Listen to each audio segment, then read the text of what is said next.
हाय beautiful souls, नमस्कार, प्रणाम। आप सभी का तहे दिल से बेहद स्वागत है। होप आप सब बहुत ही अमेजिंग हैं। पितृ हमारे एंसेस्टर्स हमारे अदृश्य सहायक होते हैं, लेकिन इनकी शक्ति हम कम अगर आंकते हैं तो कई बार हमारा सेपरेशन हो जाता है।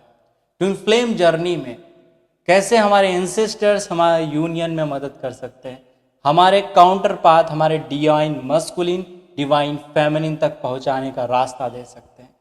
जैसे कि एंसेस्टर्स हमारे पितृपक्ष चल रहा है, 14 अक्टूबर तक रहेगा। इस बीच में मैंने आज मेडिटेशंस कुछ रखे हैं। क्या होता है एंसेस्टर्स, वो कैसे हीलिंग करके यूनियन में आ सकते हैं, कैसे अपने रिलेशनशिप को ठीक कर सकते हैं, अपने घर परिवार में शांति स्थापित कर सकते हैं। इस पर हम आज बात करने वाले हैं। बहुत महत्वपूर्ण विषय है। जल्दी वीडियो को शुरू करते हैं। अगर आप इस चैनल पर नए हैं, पहली बार आए हैं, चैनल को सब्सक्राइब के साथ बेल आइकन अवश्य ही क्लिक कर लें। सो दोस्तों, पितृ हमको अदृश्य रूप से मदद करते हैं। उनके पास कर्म इंद्रियां नहीं है पर ज्ञानेंद्रियां हैं। अदृश्य रूप से हमारी सहायता करते हैं। हमारे पितरों की शक्ति हनुमान जी के बराबर ही मानी गई। अगर हम इसके अर्थ को समझें तो हमारे 7 एंसेस्टर जहां भी हमने बॉर्न लिया है, उनके डीएनए उनकी हीलिंग्स का असर भी हमारे ऊपर पड़ता है। उनकी अवेयरनेस उनकी क्षमताओं का असर भी हमारे ऊपर पड़ता है। इसमें हमारे फादर, उनके भी फादर, उनके भी मदर फादर इंक्लूडेड हैं, क्योंकि उन्हीं के डीएनए से हमारा निर्माण हुआ है। आज का जो फ्री मेडिटेशन क्लास है उसे भी आप ज्वाइन कर सकते हैं और लाइव आएगा, आप उससे अटेंड कर सकते हैं। नीचे टेलीग्राम का लिंक दिया गया, वहां जरूर ज्वाइन हो जाइए अगर आज का आप मेडिटेशन करना चाहते हैं। आज का विषय बहुत इंपॉर्टेंट है क्योंकि कई लोगों ने क्वेश्चन पूछा भी है, पितृपक्ष भी चल रहे हैं। इसमें एंसेस्टर जो होते हैं कई बार अगर खुश नहीं है तो आपका कभी भी यूनियन नहीं हो पाएगा। ये ट्विन फ्लेम जर्नी में आप आगे नहीं बढ़ पाएंगे। एक डिवाइन मस्कुलिन और डिवाइन फेमिनिन जिस भी जगह जन्म लेते हैं, उनके एंसेस्टर्स, उनके जो पूर्वज हैं, वो अगर खुश नहीं है, वो हील्ड नहीं है, तो कभी भी एक डियर अच्छा महसूस नहीं करेगी। उसमें ब्लॉकेजेस होंगे और इस कारण से सेपरेशन हो जाएगा। मैं इसके निवारण बताऊंगा क्या आपको करना चाहिए इस चीज को, कौन से प्रेयर्स वगैरह हैं, इस पे हम बात करेंगे। पहला इम्पैक्ट हम जान लेते हैं कि इम्पैक्ट क्या क्या मिलता है। पहले हम डीएम की अगर बात करें, अगर उनके एंसेस्टर दोष बन रहा है, कोई पितृ दोष बन रहा है कुंडली में, या फिर ऐसे ही एंसेस्टर हील्ड नहीं है, उनकी अवेयरनेस उतनी हाई लेवल पे नहीं है, डीएनए जंक डीएनए के फॉर्म में बहुत ज्यादा पड़ा हुआ है, इमोशनल सबकॉन्शियस माइंड हील नहीं है, इसके लिए मैंने अलग अलग हीलिंग कराई है जो कि ग्रुप में पड़े हुए हैं लाइव मेडिटेशन में। लेकिन अगर ऐसा कुछ है तो पहला प्रभाव पड़ता है वो कहीं ना कहीं सोशल बाउंड्रीज में डीएम फंसे रहते हैं, ब्लॉकेजेस होते हैं, वो स्टेप्स नहीं ले पाएंगे। तो ये चीज दिखाती है कि वो बाह्य तौर पे और आंतरिक तौर पे बंधन में रहते हैं और उनका किसी विशेष व्यक्ति की तरफ, जैसे कोई मित्र हो गया, कोई दोस्त हो गया, कोई माता हो गई, पिता हो गई, इनसे बहुत ज्यादा कार्मिक कनेक्शंस बनते हैं। कार्मिक मतलब वो कहीं ना कहीं उनकी माता उनको ब्लॉक कर देगी आत्मीय विकास में, और इस कारण से कुंडली में चंद्रमा भी बहुत अच्छी स्थिति में नहीं है, सैक्रल चक्र भी अच्छी स्थिति में नहीं है, और पिता में अगर कोई दिक्कत है, फादर साइड से कोई पितृदोष बन रहा है, तो सूर्य और बाकी बृहस्पति की स्थिति कुंडली में अच्छी नहीं। अगर इस तरह के आपको साइंस मिल रहे हैं तो एंसेस्टर ब्लॉकेज बनते हैं और ये आपके डीएनए के लेवल पे जाके आपके एनर्जीज को गड़बड़ करते हैं। अब यहाँ पे आप कितना भी मेहनत कर लें, लेकिन हमारे एंसेस्टर्स की जो हैबिट्स हैं, जो उनकी अवेयरनेस है, जो उनके कर्म है, क्योंकि जिस भी परिवार में हम जन्म ले रहे हैं उनकी एनर्जीज का असर हम पे जरूर ही पड़ता है।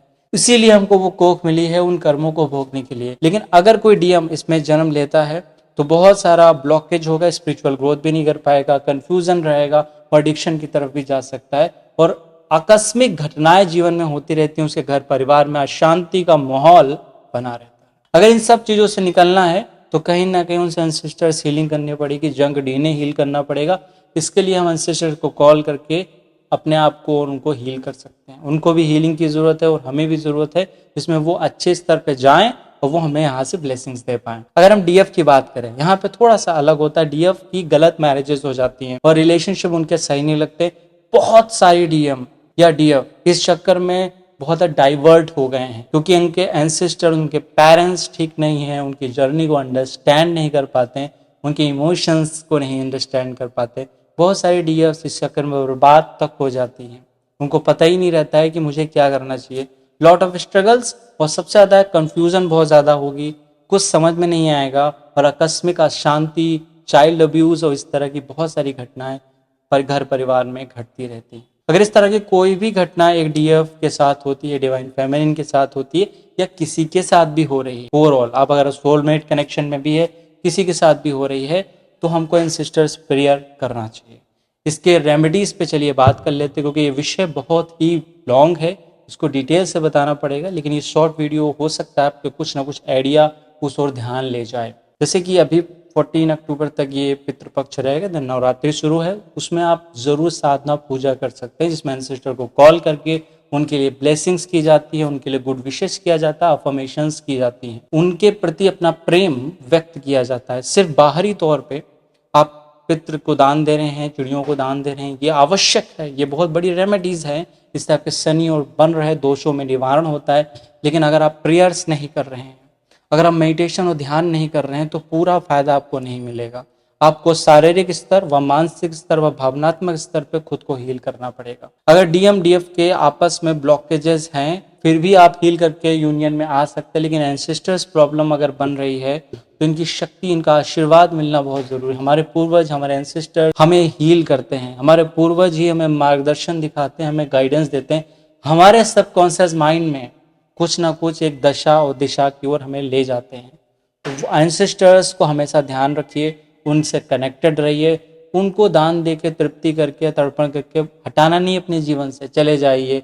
आपको सपने में दिख रहे हैं, इस तरह की चीज़ें मैंने डिस्कशन की थी कल। अगर आपको कोई ड्रीम में भी एंसेस्टर दिख रहे, तो कहीं ना कहीं उनकी हीलिंग, उनकी रेमेडीज, उनकी अधूरी हुई इच्छाओं को पूर्ण करना आपकी जिम्मेदारी है, क्योंकि आप उन्हीं के घर परिवार में जन्म लेते हैं।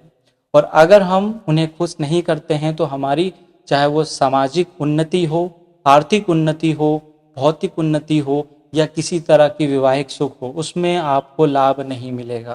तो ये बहुत ज़्यादा ज़रूरी है कि आप एंसेस्टर्स की हीलिंग करें, अपने पास्ट लाइफ कर्मों को हील करें, डीएनए हीलिंग करें, एंसेस्टर प्रेयर्स करें। ये कुछ ऐसी रेमेडीज हैं जिनके थ्रू आप एंसेस्टर या पितृदोष से जल्द ही मुक्त हो सकते हैं। दोस्तों, आज की वीडियो बस यहीं तक। उम्मीद है कि डीएम डीएफ पे समझ में आए और बाकी लोग भी इसका लाभ उठाएं। मिलते हैं नेक्स्ट वीडियो में। अपना ख्याल रखिए, ध्यान रखिए और हमेशा मुस्कुराते रहिए। Thank you so much.